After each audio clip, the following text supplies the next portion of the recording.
नमस्कार किसान साथियों, फसल टॉप चैनल में आपका स्वागत है। कैसे हैं आप सभी लोग?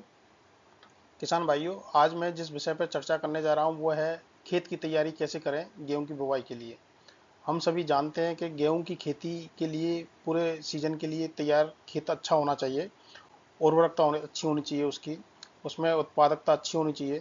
तो किसान भाइयों, इससे पहले वीडियो में मैंने आपको बताया था खेती सोइंग का समय कब उसकी बुवाई करें, अगेती खेती, पछेती खेती, उसके क्या लाभ हैं, क्या हानि है, उन सब बातों के ऊपर मैंने डिटेल चर्चा की थी आपके साथ में। तो किसान भाइयों, उम्मीद करता हूं कि आपने मेरा पहला वाला वीडियो देख लिया होगा। और मैं अभी जो जिस जिस विषय पर चर्चा कर रहा हूं वो है खेत की तैयारी कैसे करें। अंत तक मेरा वीडियो देखना, जिससे कि आपको आधा अधूरा ज्ञान ना मिले, अच्छे से, जिससे कि आप अच्छे से समझ के अपनी खेती में खेत की तैयारी कैसे करें और अपना उत्पादन कैसे बढ़ा सकें। तो चलिए चलते हैं आज के विषय पर, खेत की तैयारी कैसे करें गेहूं की खेती के लिए। किसान भाइयों, सबसे पहला जो स्टेप आता है वो खेत का चयन। आप जिस खेत में आप फसल लगाने जा रहे हो, गेहूं की खेती करने जा रहे हो, उस खेत की मिट्टी कैसी होनी चाहिए, उसके लिए कितना पीएच होना चाहिए। तो जनरली जो किसान भाइयों, आपको क्या ध्यान रखना है, दोमट, चिकनी दोमट मिट्टी होनी चाहिए। और इसके लिए 6.5 से लेके 7.5 7.5 पीएच इसके लिए होना चाहिए। और उस खेत के अंदर पानी के लिए जल निकास भी अच्छा होना चाहिए। ये सारी चीज़ें आप इंश्योर कर लेना पहले, जब भी आप खेत की तैयारी कर रहे हो। ठीक है, उसके अंदर पानी के लिए उचित व्यवस्था होनी चाहिए, जल निकास की अच्छी व्यवस्था होनी चाहिए। उसका पीएच आप चेक करवा सकते हो किसी भी सरकारी विभाग में जाके। उसका पीएच कितना होना चाहिए, 6.5 से लेके 7.5 तक होना चाहिए। दोमट चिकनी मिट्टी होनी चाहिए, ये सबसे उपयुक्त मिट्टी होती है। दूसरा जो स्टेप है, पिछली फसल की सफाई और जुताई। जो भी आपने बुआई, जो भी आप गेहूं से पहले जो भी फसल ली है, उसकी अच्छे तरीके से आप अवशेषों को, पराली को, खरपतवार को हटा दें अपने खेत में से। पहली गहरी जुताई होनी चाहिए, जिसके लिए आपको एमबी प्लाव जो होता है उससे आपको करें, जुताई करें। उस इससे क्या होगा, आपकी जो मिट्टी है ऊपर की नीचे आ जाएगी, नीचे की ऊपर चली जाएगी, तो मिट्टी अच्छे से भुरभुरी बनेगी। ठीक है, कम से कम 2 से 3 बार कल्टीवेटर या हैरो डिस्क से उसकी जुताई करें। हर जुताई के बाद में आपको पाटा लगाना बहुत ही आवश्यक है। इससे क्या होगा, आपकी जो नमी है वो बनी रहेगी खेती के अंदर। और दूसरा, जो भी मिट्टी के अंदर कीटनाशक होंगे, कीट होंगे, बीमारियां होंगी, वो मिट्टी के ऊपर आ जाएगी। ऊपर आने से क्या होगा, धूप की वजह से वो सारे मर जाएंगे। तो किसान भाइयों, ये छोटी छोटी सी बातें हैं जो कि आपको जुताई करते समय ध्यान में रखना है।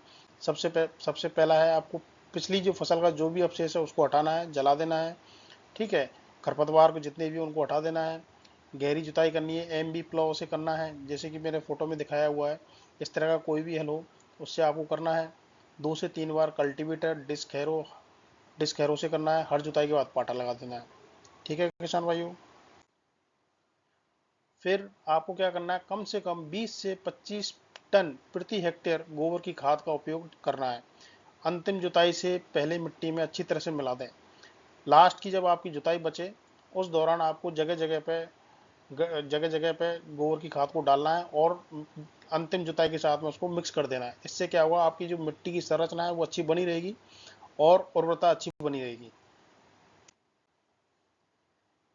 बीज और बुआई की तैयारी, इसके लिए आपको क्या करना है, जो बीज की जो गहराई है, जो बीज जहाँ पे आप सोइंग करोगे उसकी जो गहराई होनी चाहिए, कम से कम 4 से 5 सेंटीमीटर गहरा होना चाहिए। लाइन से लाइन की दूरी, कतार से कतार की दूरी 20 से 22 सेंटीमीटर होना चाहिए। इसको आपको मेंटेन करके चलना है। बीज दर सामान्य, यदि आप कोई भी बीज लगा रहे हो उसमें कम से कम 100 से 125 केजी प्रति हेक्टर के हिसाब से आपको लेना चाहिए। यदि आप हाइब्रिड लगा रहे हो तो उसमें उसमें 125 से 150 केजी प्रति हेक्टर के हिसाब से आपको बीज दर रखना चाहिए। किसान भाइयों, ये बहुत ही इंपॉर्टेंट है। लाइन से लाइन की दूरी, कतार से कतार की दूरी, बीज दर, और सामान्य प्रजाति और संकर प्रजातियों के लिए आपको ध्यान में रखना है। तो हमेशा इन सब बातों को ध्यान में रखना और आप काफ़ी सारी आप अच्छा उत्पादन ले सकते हो। उर्वरक प्रबंधन, उर्वरक प्रबंधन से मतलब है कितना यूरिया डालना है, कितना फास्फोरस डालना है, कितना पोटास डालना है। तो इसके लिए नाइट्रोजन है 120 केजी प्रति हेक्टर के हिसाब से आपको डालना है। फास्फोरस है 60 केजी प्रति हेक्टेयर के हिसाब से, पोटास है 40 किलोग्राम प्रति हेक्टेयर के हिसाब से, पोटेशियम, फास्फोरस और पोटेशियम की पूरी मात्रा बुवाई पर डालना है और नाइट्रोजन की 1/3 बुवाई पर डालना है। किसान भाइयों, बाजार में अभी लिक्विड फॉर्म में भी यूरिया आने लग गया है, तो कृपया उसको देख लें एक बार, किस तरह से काम करता है, कैसे उसको डालना है, कैसे उसको उपयोग में लेना है, कितनी उसकी डोज है। ठीक है किसान भाइयों, उसको भी आप देख सकते हो। खरपतवार नियंत्रण, वीड कंट्रोल। किसान भाइयों, आपको ये बहुत ही इंपॉर्टेंट है। गेहूं की जब फसल लगाते हैं तो साथ साथ में खरपतवार भी उगते हैं। जैसे कि इसमें एक बहुत ही इंपॉर्टेंट खरपतवार है जई, जिसको गेहूं का मामा बोलते हैं जनरल साधारण भाषाओं में। तो वो साथ साथ में उगता है। यदि उसका नियंत्रण सही टाइम पे कर लिया, पाटा चला के, खरपतवार कम होता है। अच्छी जुताई और पाटा चलाना खरपतवार को कम कर देता है। आवश्यकता होने पर पेंडिमिथेलिन 30 EC 3.3 लीटर प्रति हेक्टेयर के हिसाब से आपको स्प्रे करना है। सिंचाई की व्यवस्था, ये बहुत ही इम्पोर्टेंट है। जहाँ भी आप खेती करने जा रहे हो वहाँ पे सिंचाई की अच्छी व्यवस्था होनी चाहिए। पहली सिंचाई क्राउन रूट इनिशिएशन, जहाँ पे जब पौधा लगता है, रूट जमती है, तो उस समय 20 से 25 दिन के बाद आपको पहली सिंचाई करना बहुत ही इम्पोर्टेंट होता है। तो किसान भाइयों, आपको ना सिंचाई की व्यवस्था अच्छी रखनी चाहिए, आपको रखना है। खेत समतल, नालियाँ बनाकर पानी का समान वितरण करना बहुत ही ज़रूरी है। ऐसा ना हो कि पानी इधर उधर फैलता रहे, नालियों से बाहर जाता रहे, क्यारियों से बाहर जाता रहे। तो आपको अच्छी से व्यवस्था करनी है।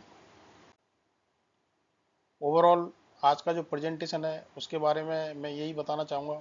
गहरी जुताई, गोबर की खाद, उर्वरक, खरपतवार नियंत्रण और सही सिंचाई खेत की तैयारी से ले उपज 20 से 25% तक बढ़ा सकती है। आप यदि इन बातों का ध्यान रखेंगे तो आपकी निश्चित तौर पर मैं कह सकता हूँ कि आप कम से कम 20 से 25% तक आप अपनी खेती उत्पादन बढ़ा सकते हो। तो किसान भाइयों, मैंने आज आपको बताया है खेत की तैयारी कैसे करें, जुताई कैसे करें, उर्वरक उर्वरक के बारे में, खरपतवार नियंत्रण के बारे में एक जनरल जानकारी मैंने आपको दी है। तो किसान भाइयों, आपको इन सब बातों का ध्यान रखना है। अगर आपको ये वीडियो पसंद आया हो तो लाइक करें, शेयर करें, सब्सक्राइब जरूर करें, ताकि खेती की और भी नई नई जानकारी आप तक पहुंचती रहे। धन्यवाद।